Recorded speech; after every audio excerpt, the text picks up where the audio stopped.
I'm going to go ahead with the meeting beginning ritual.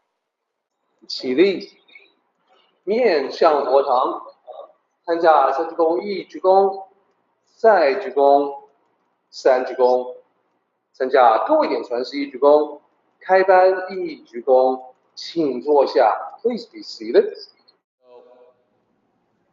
Last Sunday, we began with a preview of Chapter 10.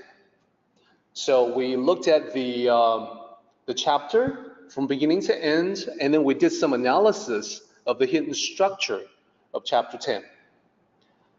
So just looking at the translation and the Chinese characters, it may not be apparent where the breaks are supposed to be.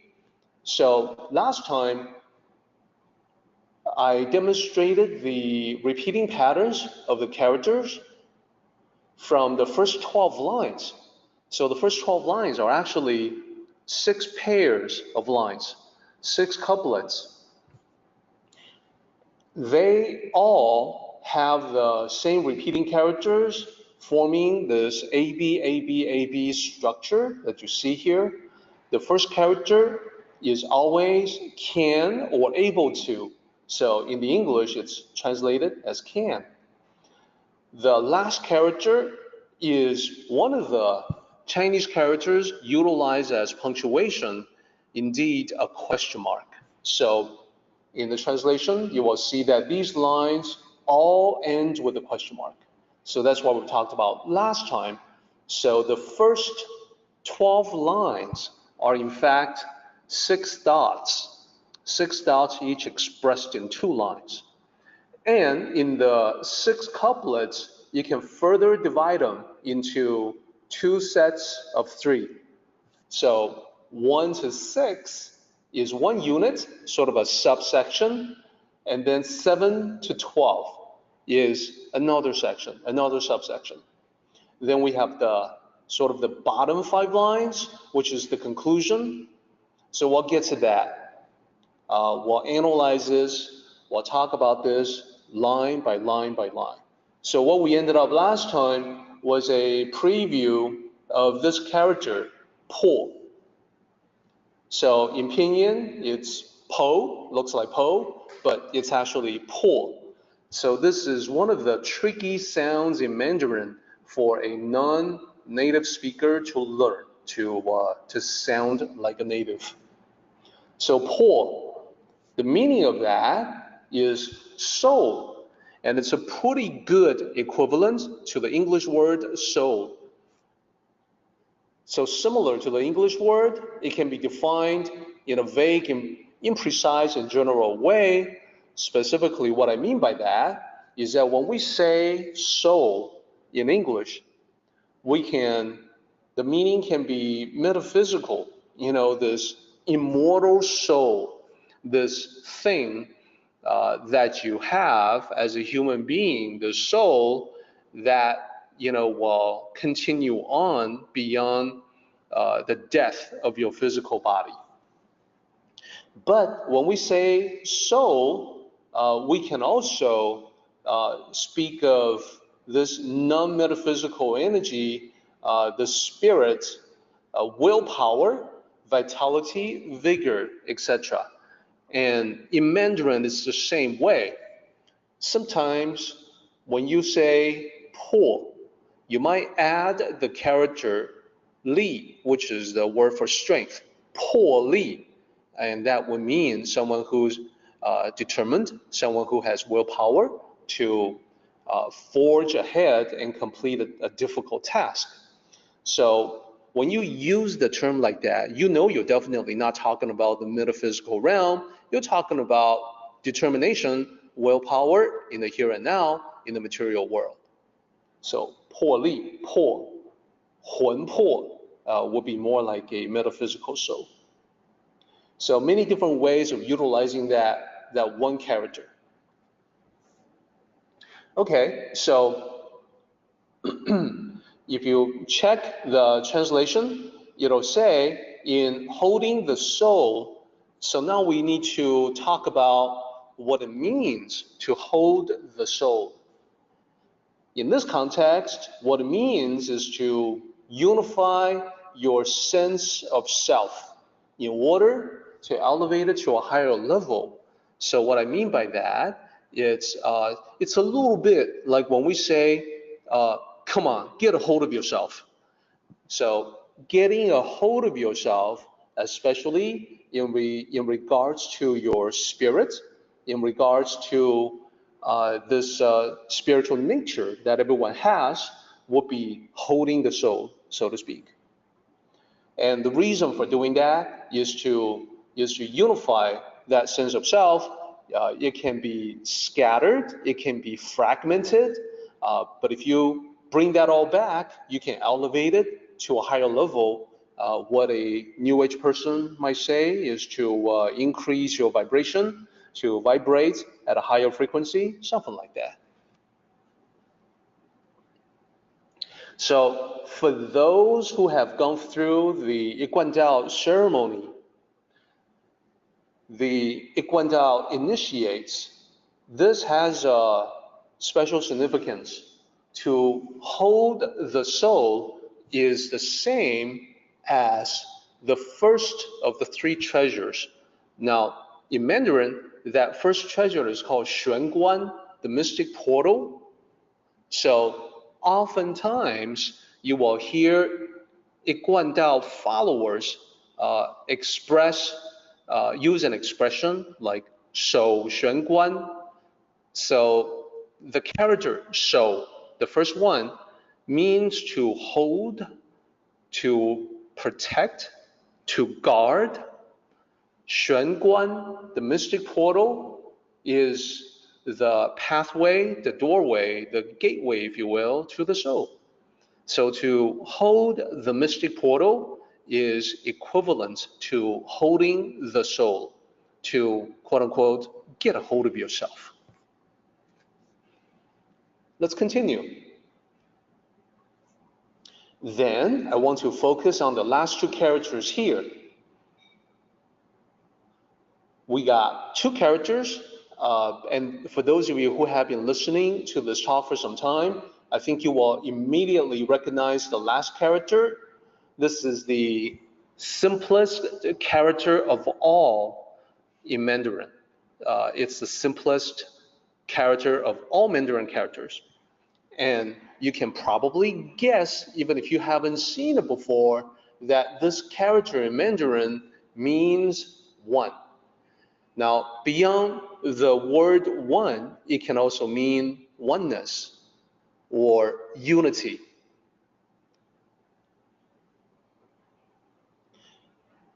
In this case, the one is synonymous with the Tao, the oneness of the Tao or the unity of the Tao. So the Tao itself can be described in various ways. The Tao can be described as the void or the nothingness.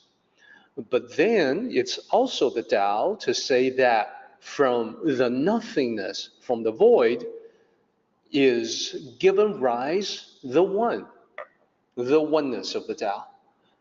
And it goes on further, it goes on to say that the oneness of the Tao is polarized into duality, into yin and yang. And then yin and yang begin to interact with one another. That interaction is the third factor. And then from that interaction, we end up with the myriad things, the everything in the cosmos, in the world, in the universe. Okay, so let's hang on to this for just a moment here to embrace oneness, embracing oneness. So let's talk about what it means. When you embrace oneness in the course of living your life, what that means is to keep the Tao in mind, to let it guide you as you walk the path in everything that you do. So to hold to the oneness, to embrace the oneness, is to not get away, not get too far away from the Tao, is to use the Tao as guidance, as your guide in walking the path in your journey of life, in your destiny. So it has more than one context. So in the context of meditation, to embrace oneness is referring to this, the initial preparation for entering a meditative state. So when you are just about to begin your meditation, you embrace oneness. You get a hold of yourself, you embrace oneness, and that is, you bring your attention to your inner self, and you gently transition into serenity. Allow everything to settle down. So I think, hopefully you find this as interesting as I do, that in the first line of chapter 10 of the Tao Te Ching, it's making a reference about meditation. Meditation, in this case, covers a lot of ground. It's not just sitting meditation. It could be a dynamic form of meditation. So Tai Chi will be a good example. Qi Gong will be another great example. It can even be a meditative walk. That's actually meditation as well. It can be, one of my favorites, meditative writing. You can write in a meditative way. So regardless of the kind of meditation we're talking about, no matter what it is, it all begins with you embracing oneness, with you bringing your attention to the inner self so that you can gently transition into serenity, letting everything settle down.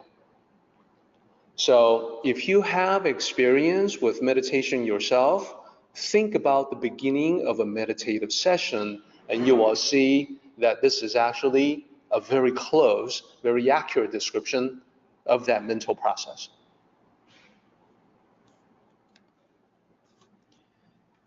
Okay, so in the previous slide, I talked about how holding the soul could be interpreted as associated with holding 玄关 or the mystic portal. So what about embracing oneness? Well, I see two different interpretations.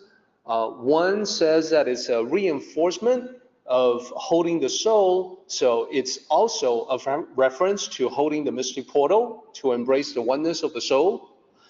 And then I also see other people saying that no, it's closer to holding the hand seal, the third treasure.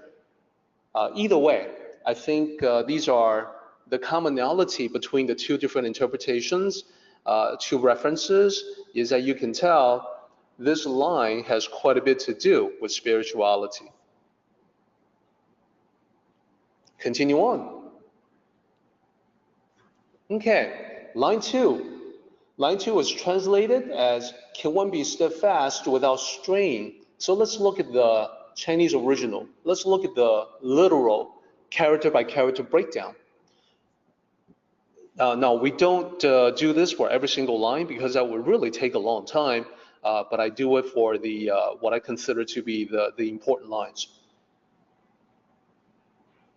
So here we got 4 characters. The first one is the word can, as in able to. The second character is none, or not having any, or without. The third character is depart, to leave. And then the last character is the question mark. We're gonna see that 11 more times. So if you were to translate this literally, to transcribe from Chinese to English, it would be can without depart. What? So you can expand this slightly to make it make a little bit more sense in English. Can you do it without departing? Which is still not real clear. So let's talk about the meaning. The meaning of this line is, can you do the above, which is line 1, holding on to the soul, getting a hold of yourself, embracing oneness. Can you do that? Can you do the above without straying away? Straying away from what? Well, it doesn't say in the original, but we can tell from interpretations handed down throughout from one generation to the next, that it's talking about straying from the path of the Tao. So this is using that metaphor of the Tao as way, like a physical road that is possible for you to go off road and stray pretty far away until you lose sight of the road. So here it's saying that, well, can you hold on to the oneness? Remember that oneness is a reference to you, your soul, the unity of the Tao within you. Can you hold on to yourself without straying far away from the Tao? So you and the Tao in this case are depicted as the road and the traveler on the road, the person who is on the path.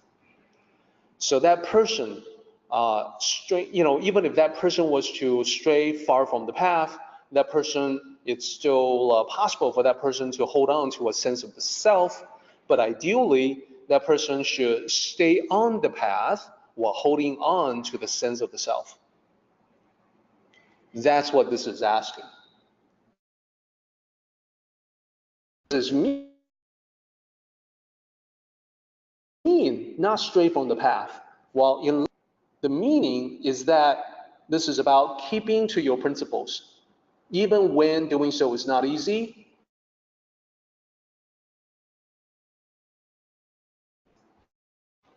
So, can you not stray from the Tao? Can you avoid straying far away, even if no one is watching you, so nobody else will know that you have strayed far away? Can you avoid straying far away from the Tao when the temptation to not stray is actually pretty difficult or perhaps inconvenient?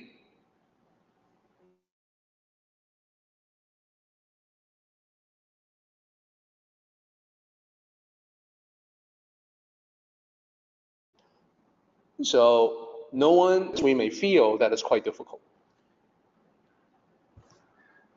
What about meditation? In meditation, this is the instruction to not waver in your focus and not latch on to distracting thoughts. So the one primary issue when entering into a meditative state is that you keep getting distracted.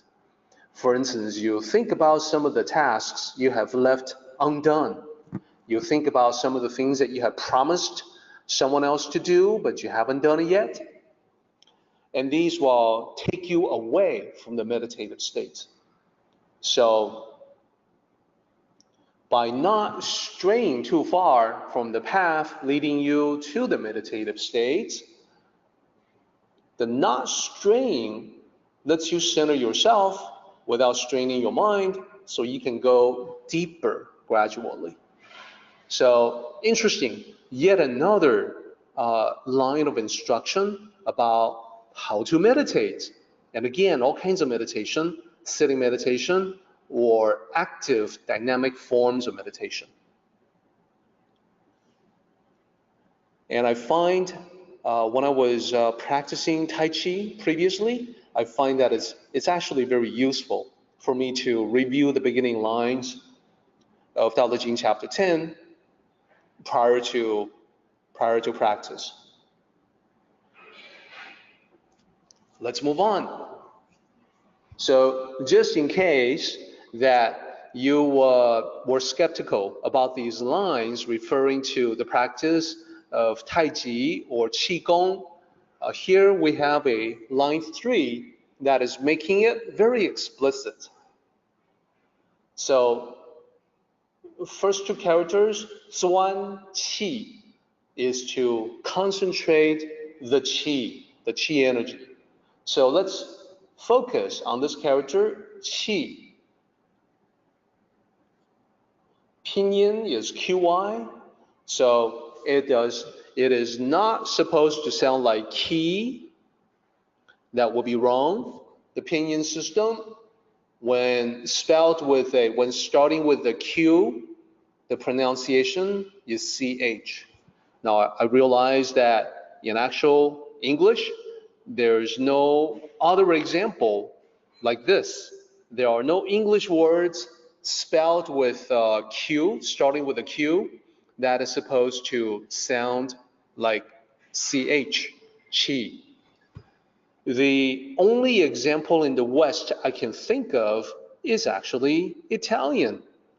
So think about, Da Vinci, cappuccino, etc. You have the character C that is supposed to sound like CH. And by the way, since I mentioned Da Vinci, let me mention one thing. The world of translation is full of amateurs and mistakes, and it really doesn't matter if it's supposed to be an authoritative figure like a scholar, like a professor, someone who has a PhD in a particular field. It doesn't matter at all. Sometimes they make egregious mistakes, and because of their position, those mistakes become enshrined as the correct way to pronounce something. So we have plenty of examples in English, which if anyone is curious, I can assemble a slide listing those mistakes. But let me just tell you about Da Vinci. So you know what Da Vinci is supposed to sound like. Yeah, Da Vinci Code, the inventions of Da Vinci, the great works of Da Vinci, the Mona Lisa, etc. That Da Vinci. And you know about, cappuccino and other Italian words. You know about ciao, C-I-A-O, hopefully. People who don't really know, I see them type C-H-O-W when they want to say goodbye, ciao. So that's because they've only ever heard people say ciao without actually reading to realize that it's not C-H-O-W. Anyhow, on Da Vinci, when Chinese people from about roughly 100 years ago first encountered this, first were exposed to the works of this great European master, Italian master, Da Vinci, they did not really know about the rules of how to pronounce Italian words. So looking at the Da Vinci spelling, they thought that it was Da Vinci. They did not know that the C was supposed to sound like CH. So as a result, even today, when people know better now, when some Chinese people actually speak Italian fluently and know how it's supposed to be pronounced, if you were to look up the Mandarin translation of the name Da Vinci, you see 3 Mandarin characters. Da Wenxi. Da Wenxi is the closest phonetic translation to the mistake that they thought was Da Vinci. Therefore, Da Wenxi. If they knew that it was Da Vinci, they would have used a different character for the last one, the last of the 3 characters there. It would be something like Da Wenxi instead of Da Wenxi. So that is a mistake that has been enshrined as correct, and it's all because the initial translators, frankly, had no idea what they were doing, despite being respected scholars. So moving on, those same scholars that they haven't really mastered the English language, then it becomes very possible for them to create a system using QI to depict the sound qi. Fortunately, once you know that it's qi, it's an easy sound for English speakers to make. You don't have to be a native speaker to make that sound very accurately. And the meaning is the breath or the energy that circulates throughout the body. Now, the ancient Chinese people, they did not have a science to dissect the body, to see all the internal organs, to figure out what the different organs do. They were completely lacking in that. It was even thought of as sacrilegious. Cutting open the body is sort of blasphemous, violating the sanctity of the body, so to speak. So the ancient Chinese didn't have a whole lot of knowledge about the internal organs. They certainly had not worked it out to the extent of the Europeans about the blood vessels, the internal various systems, the nerves, etc. So to them, the breath, breathing, and the energy that's coursing through the body was, basically one and the same. Today, we know that they are quite different. You can still feel this energy circulating throughout your body, but now you know that it's not, like a pocket of air that's traveling through your body. It's more like a feeling that's traversing, this energy that's traversing throughout your body. Now, of course, in modern science, there is no great way, there's no way to map the energy that's circulating throughout the body to anything physical that we know of. It's not exactly blood circulation. It's not the lymph system, which is sort of like the sewage system for the body. It's not the nervous system. It isn't anything that we can see, but we can feel it.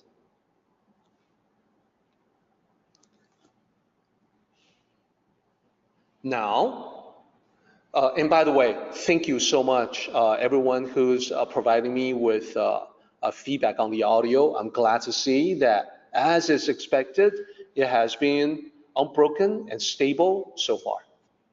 All right, let's move on, talk about this character here. This character is Rou. Pinyin is R-O-U, so a native English speaker might say Rao or, Rou, something like that, but it's more like R-O-H, Rou. It's another one of the tricky sounds for non-native speakers to make, mostly in the beginning part, Rou. Not exactly like row. Similar, but not the same. So the meaning is soft. It could also be translated as flexible, pliant, etc. Maybe yielding. So let's talk about this context. So this is the last character of line 3. In this context, when you say soft, the softness is a relaxed state of body and mind as you focus on your breathing and direct your attention to the qi energy within. So, translation, in concentrating the energy and reaching relaxation. Wow, that's pretty explicit right there. Indeed, as we're breathing in and out, the body can attain a relaxed state. In focusing on your internal energy as it's going back and forth, circulating throughout your body, you can utilize that as a method to reach relaxation. So anyone who's had any experience with hypnosis or even self-hypnosis, there are tapes out there that you can get to put yourself in a hypnotic state, then I think you know what I'm talking about. That in hypnotic inducement, there's a couple of different ways. One is to breathe in and out slowly. And if you repeat that in a methodical way, soon you reach a deeper state of hypnosis and your body is completely relaxed. Another way, which is similar to focusing on the qi energy within, is to bring your attention to a body part sequentially. Sometimes it's from the top of your head, bring your awareness to your scalp. Your scalp is relaxed, and then bring the relaxing energy down further just a little bit so your forehead is relaxed. your eyebrows are relaxed, your eyes are relaxed, and so on. So in that sequence, relaxing your body one part at a time, you soon reach a very deep state of hypnosis, of relaxation to the mind as well as the body. So that's actually exactly what this line is speaking to, except it's more about the meditative states than the hypnotic states, but they are close cousins. So softness is a relaxed state of body and mind, and concentrating the energy will help you reach that relaxed state. Okay, let's continue on. 能婴兒乎? Okay, so without looking at the translation, if you recognize that last character, then you know that there ought to be a question mark at the end. And then the first character, you know that it has to be can or able to. So that's already determining the translation. The middle two characters, 婴儿, together mean baby or infant. So if you transcribe this literally from Chinese into English, it really sounds kind of strange. Can baby? Question mark. What? Okay, well fortunately, that's not what it means. It's not talking about the baby at all. It's saying, can you be like a baby? And looking at the translation, can one be like an infant? Well, that's just a variation of this particular line. So together is saying that when you concentrate the energy, whether through breathing or through attention to the various body parts and the energy circulating within, when you reach relaxation like that, can you be as relaxed as a baby, as an infant? So to bring a baby into the picture as a visual metaphor is an easy way for Lao Tzu to convey what he's trying to say. He means by softness to be as soft as an infant. So there's a couple of ways to expand on that.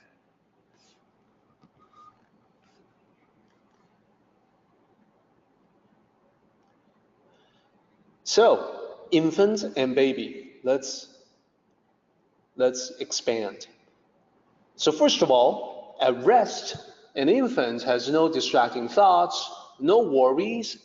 It is the pure state of rest for human beings. So think about how deeply an infant, a baby sleeps. We even have an expression like that. How well did you sleep? You can say, slept like a baby. So we all recognize that infants have that ability to sleep with no distracting thoughts, no worries. Of course, the baby has not yet had any experience with the material world to bring about anxieties, things to worry about. The baby doesn't have to pay mortgage. So the rest of the baby is pure rest. So that's one factor. The pure rest, that is also pure relaxation. So get the other one. To be like a baby. Note that the infant has the potential to become any kind of person, good or bad. Can do great things. There's no limiting the potential of a baby. So the baby represents the state of primal power.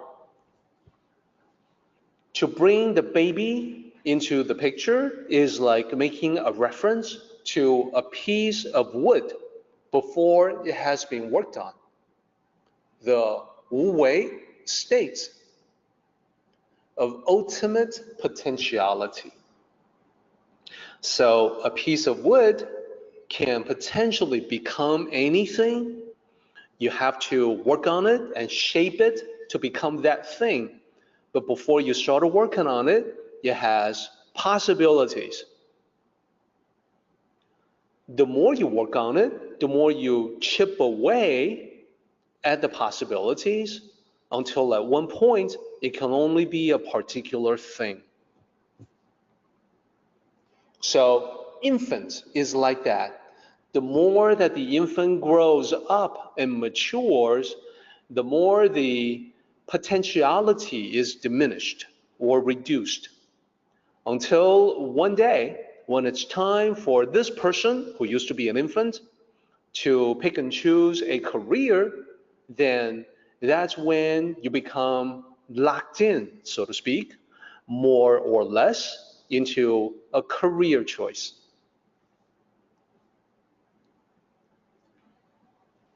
Okay, I'll have more to say about that later on, but for now, let's forge ahead.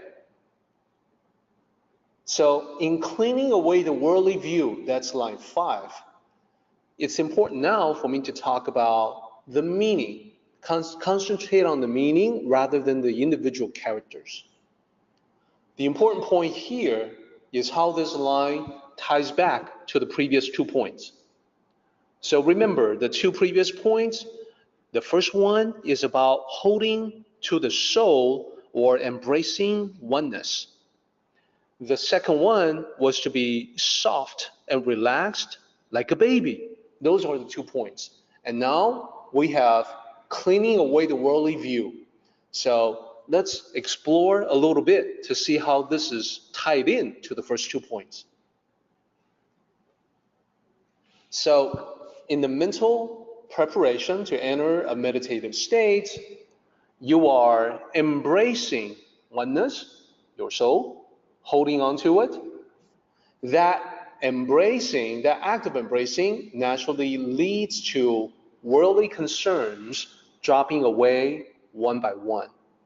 So if you have done any meditation at all, emptying your mind of all distracting thoughts, and when distracting thoughts do come, you don't hang on to them, you let them go, that would be the way to let worldly concerns, the worldly view, be washed away, be cleaned away.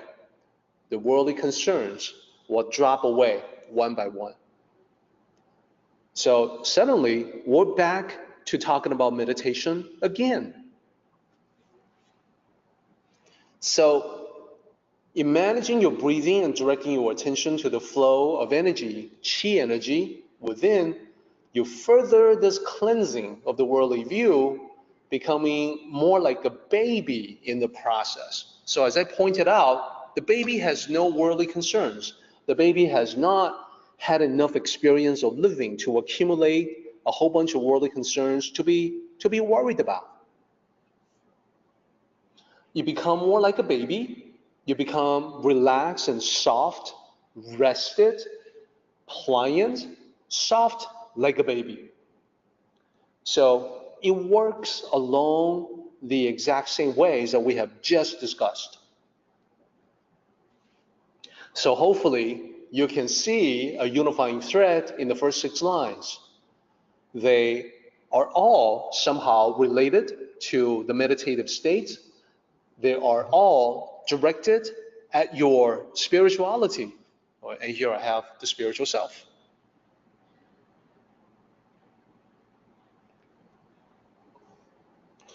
So this is the kind of in-depth understanding that we can get into the Tao Te Ching when we really pay attention to what it's saying. Line 6, can one be without imperfections? So what does that mean? Let's explore. First of all, looking at the characters, we have 4 characters.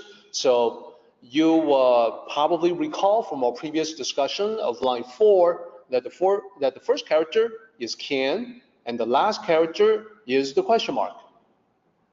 So what about the middle 2 characters?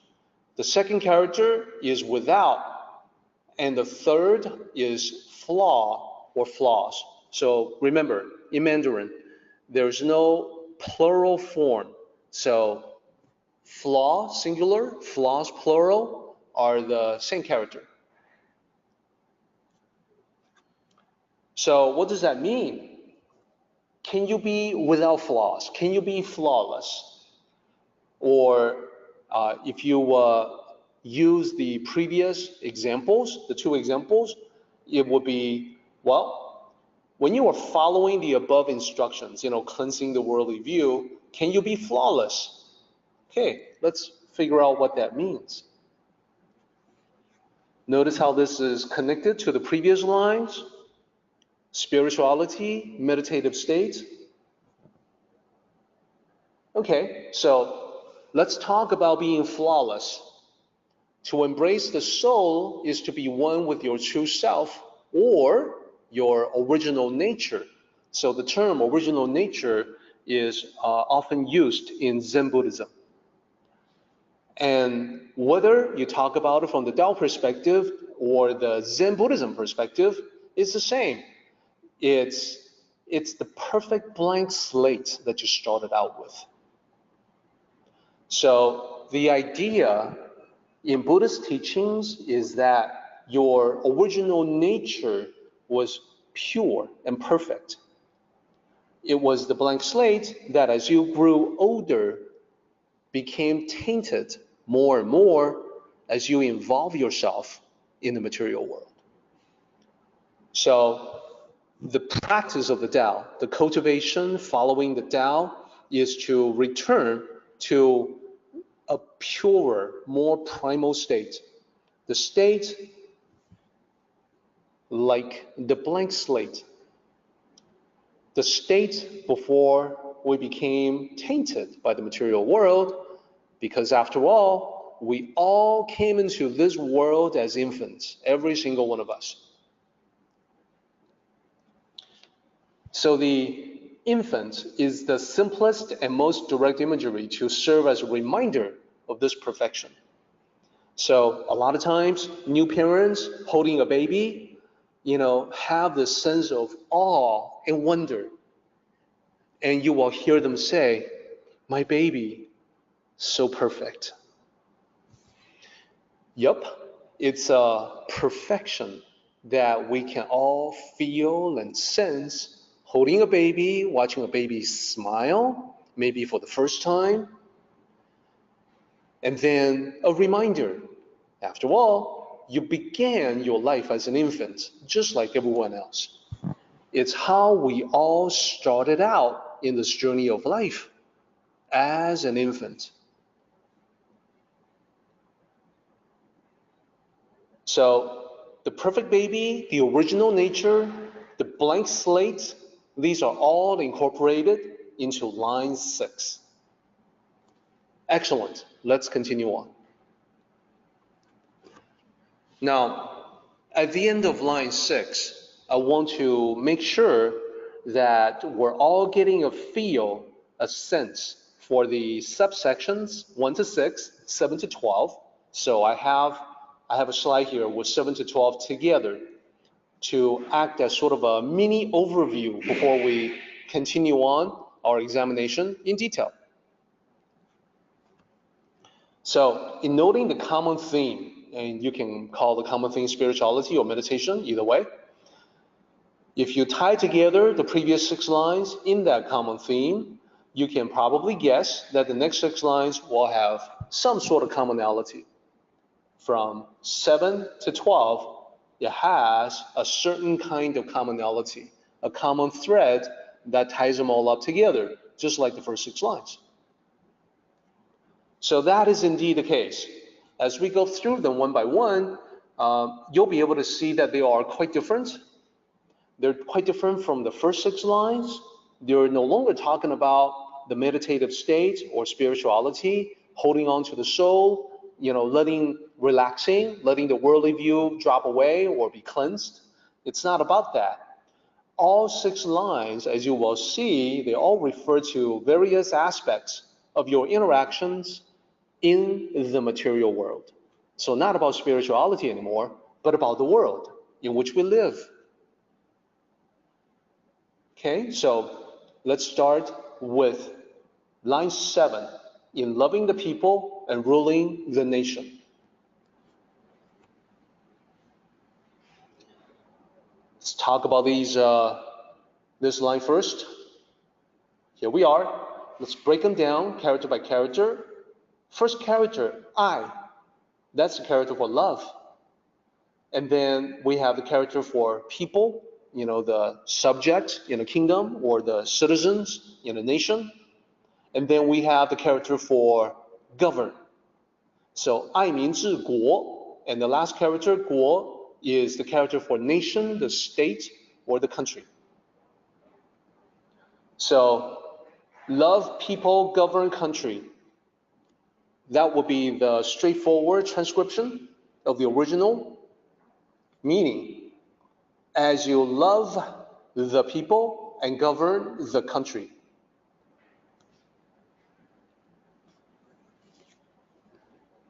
So the original is in loving the people and ruling the nation, or as you love people and govern the country, can you be without manipulation?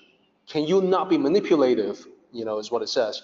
So let's focus on this line for the moment. There are plenty of other lines in other chapters of the Tao Te Ching that seem to be advice for the king or the emperor, addressing the ruler. So just like all those other lines, this particular line can work on two different levels: advice to the king or emperor, and advice to the individual. That is to say, advice to you, to me, to all other people, all other individuals like ourselves.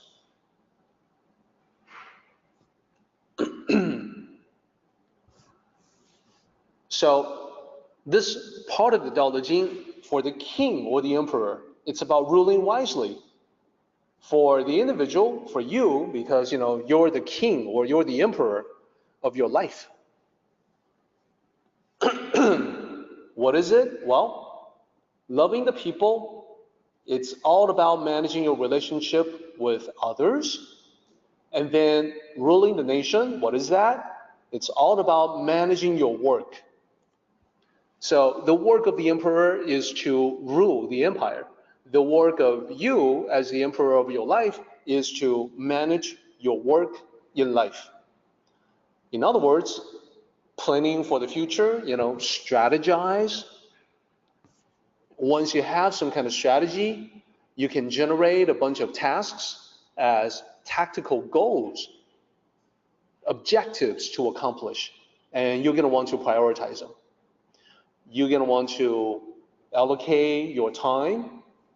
You're going to want to make decisions as you execute your plan. So there's actually quite a bit to the task of ruling your country or your kingdom. So two aspects: managing your relationships with people and managing your work. Looking at the time, I can see that we're getting close to 12:30. So let's see if we can tackle one more slide. So here, line 8, it says, can one be without manipulation? Let's talk about that. First, we'll break it down character by character. So once again, the first character is can. Once again, the last character is a question mark. So the second character is similar to what we had before, without, none, not having any. And then this character way, it can mean to do, to accomplish, to achieve, to take action. In this case, it means to meddle, to mess with, to interfere with. So just like previous lines following this form, we can translate this as, in doing the above, or can you do the above without meddling, without interference? Can you do the above without meddling? So what Lao Tzu is saying to someone in a position of power, And here I want to sort of underline this at every level of society. So Lao Tzu seems to be addressing the king or the ruler, the emperor. However, the same thing applies to leaders at every level. So for instance, a business leader, like the boss, the manager, the supervisor, the CEO, vice president, senior vice president, the director, etc. In a position of power in every level of society, Lao Tzu recommends leadership without attachments, interference, and manipulative schemes. Manipulating schemes have a way of falling apart or becoming apparent to everyone involved. When that is the case, the person in the leading position will essentially see that leadership disintegrate. Now, let's do this last bullet to complete the slide. This happens to be the important point that applies to everyone. So remember, you are the king of your own kingdom, the emperor of your own empire. So for running your own life, Lao Tzu recommends being firmly in charge of your own affairs, just like the emperor or the king being firmly in charge of the destiny of the kingdom. You want to be firmly in charge of your own destiny, your own affairs, but you want to do that while staying out of other people's business. So, in other words, MYOB, mind your own business. And it's because the more you meddle, the more you interfere, no matter how benevolent your intentions, perhaps you are very well-meaning, I understand, but it doesn't matter. The more you meddle, the more you interfere, the more you make things more complicated because you introduce more unforeseen side effects. And that's how things get messed up when you interfere. So the question is, addressing the individual, as you manage your relationship with other people, as you manage your work in life, can you do it without getting in other people's business and messing things up? That's what it says. So now, looking at the time, I need to jump ahead to get us closer to the summary. I actually don't have a summary slide today, so I'm only gonna, I think as I was thinking about this, I thought, well, I'm not likely to complete discussion today, so I'm gonna just end today on the recommendation, or perhaps the slide about requesting and receiving the Dao. So let me do that. So as a reminder for everyone, the spiritual path of Yiguan Dao is open to all. If that is something that you may be interested in, let me know and I will help.